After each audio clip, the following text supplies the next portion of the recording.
जय हिंद विद्यार्थियों, आप सभी को ओके हिंदी चैनल पर स्वागत करता हूं। मेरे प्रिय विद्यार्थियों, आप लोग जानते हैं कि उत्तर प्रदेश पुलिस की हिंदी सिलेबस को कवर कराई जा रही है, जिसमें हमारी पहली चैप्टर हिंदी और अन्य भारतीय भाषा को पढ़ लिए गए हैं और हमारी दूसरी क्लास जो है कि वर्णमाला से संबंधित चल रही है, जिसमें स्वर से संबंधित 2 वीडियो को इस चैनल पर पेश किए हैं। आज यह तीसरी क्लास होगी वर्णमाला की, जिसमें हम लोग व्यंजनों के बारे में पढ़ेंगे। तो आइए हम इस क्लास को बिना देर करते हुए शुरू करते हैं। तो व्यंजन की परिभाषा को हम लोग पहले जान लेते हैं। व्यंजन की परिभाषा कहता है कि स्वरों की सहायता से बोले जाने वाले वर्णों को व्यंजन कहा जाता है। तो आप व्यंजन की परिभाषा क्या बताएंगे कि स्वरों की सहायता से बोले जाने वाले वर्णों को व्यंजन कहते हैं। हिंदी वर्णमाला में व्यंजनों की कुल संख्या कितनी होती है, आपसे पूछ ली जाए तो क्या बताएंगे? हिंदी वर्णमाला में व्यंजनों की कुल संख्या 39 होती है, यानी कि 39 होते हैं। व्यंजनों का वर्गीकरण कर लेते हैं, जिसमें 39 कुल कितने व्यंजन हैं हमारे?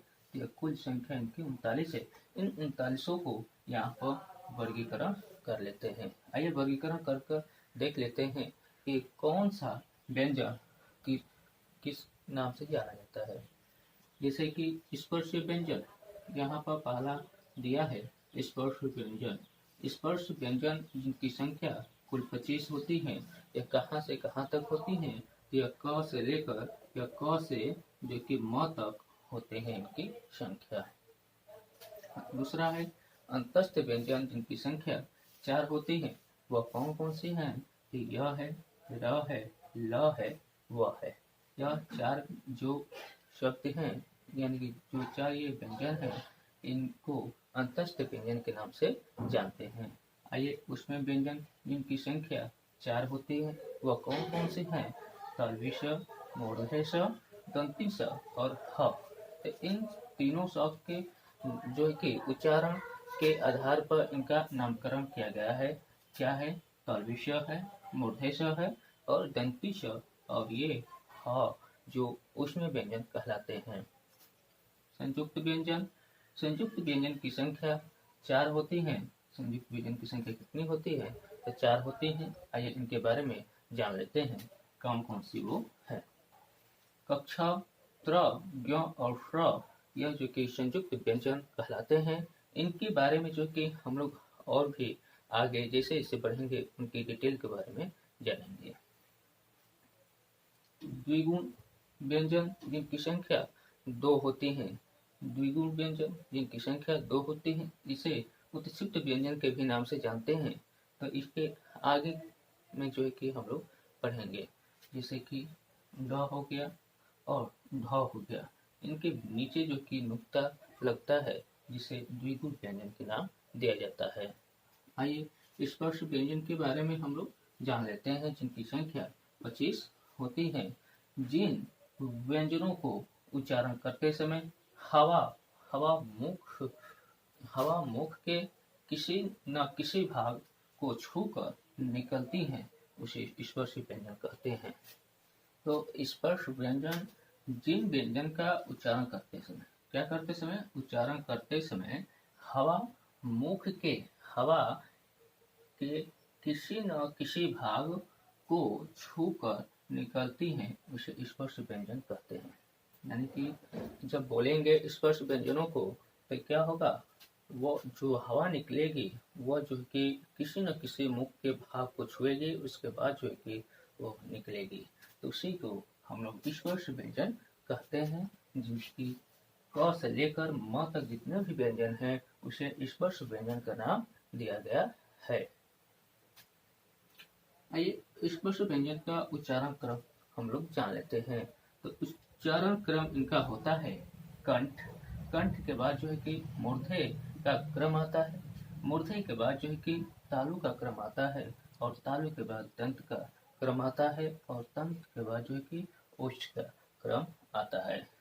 यानी कि क से कंठ को बोलेंगे, मूर्धन्य से च वर्ग को बोलेंगे, और जो कि त से तालु को, जो कि तालु वर्ग, ये ट वर्ग को जो कि तालु से बोला जाता है, वही त वर्ग को जो कि त वर्ग को दंत से, जबकि होष्ठ से प वर्ग को बोला जाता है।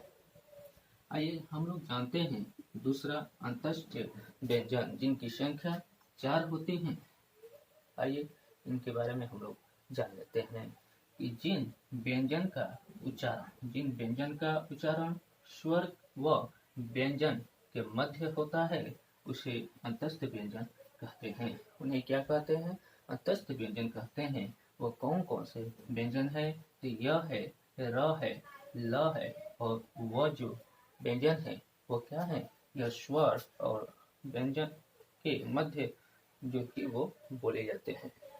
तो अंतस्थ व्यंजन जिन व्यंजन का उच्चारण करते समय स्वर व व्यंजन के मध्य होता है उसे उन्हें क्या कहते हैं? अंतस्थ व्यंजन कहते हैं। वो कौन कौन से हैं? य है, र है, ल है, और वो जैसे शब्द व्यंजन है।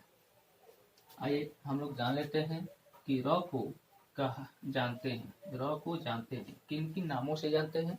आइए देखते हैं। क्या कंप जात के नाम से, कंपन जात के नाम से, प्रकंपित के नाम से, और लुंठित वर्ण के नाम से र वर्ग को, र को जानते हैं। र को जानते हैं किन किन नामों से? कंपित जात के नाम से, प्रकंपित के नाम से, और लुंठित वर्ग के नाम से जाना जाता है। आज उसमें व्यंजन के बारे में हम लोग जान लेते हैं। तो उसमें व्यंजनों की संख्या 4 होती है। उसमें व्यंजनों की संख्या 4 होती है। वो कौन कौन से हैं इसके बारे में हम लोग जान लेते हैं। उसमें व्यंजनों की संख्या 4 होती है।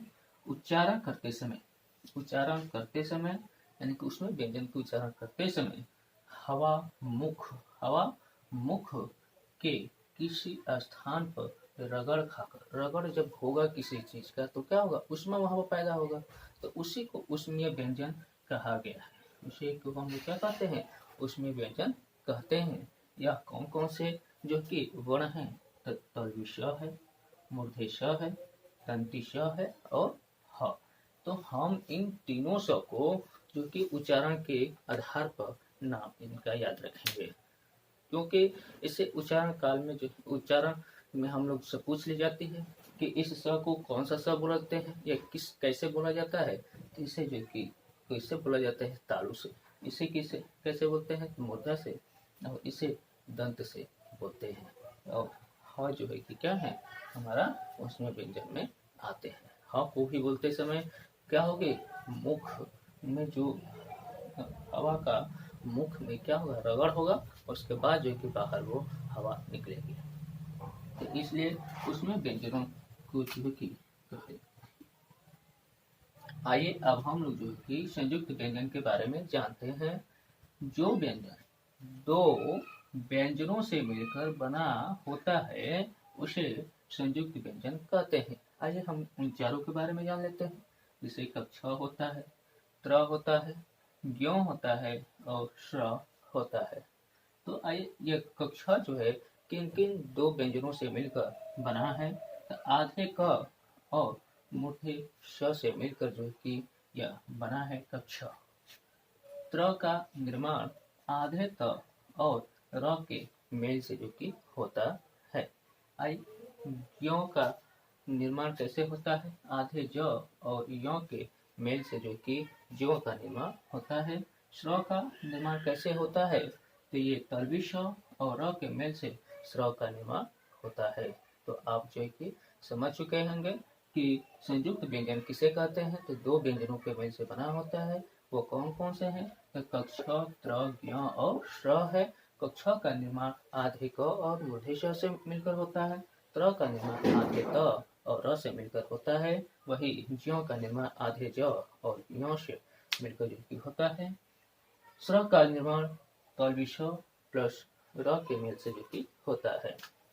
आइए हम लोग उत्क्षिप्त या द्विगुण व्यंजन के बारे में जानते हैं कि उच्चारण जीव पहले ऊपर उठकर मूर्धन्य को स्पर्श करे और फिर झटके के साथ नीचे आए, उन्हें उच्छिष्ट या द्विगुण व्यंजन कहते हैं। इसके अंतर्गत ट वर्ग में कौन कौन से? ट आ गया, ठ आ गया, ड आ गया, ढ आ गया और अण आ गया। ये सब क्या है? ट वर्ग है। ट वर्ग कहे तो इनमें 5 जो कि व्यंजन आते हैं, ट ठ ड ढ अण तक, ठीक है ना। ये ट वर्ग क्या है? उच्छिष्ट वर्ग भी कहलाते हैं। उच्छिष्ट वर्ग कहलाते हैं ट वर्ग को। उच्छिष्ट वर्ग किसे कहते हैं? तो ट वर्ग को उच्छिष्ट वर्ग भी कहते हैं। आइए, जैसे कि ड और ढ, जिनके नीचे इन ड और ढ के नीचे जब नुक्ता लग जाता है तो द्विगुण में गिने जाते हैं और इनके उच्चारण स्थान जो होता है वो क्या होता है? मूर्धा होता है। क्या होता है? तो इनके उच्चारण स्थान जो होगा वो मूर्धे से किया जाता है। तो आज की क्लास को हम लोग यहीं पर समाप्त करते हैं।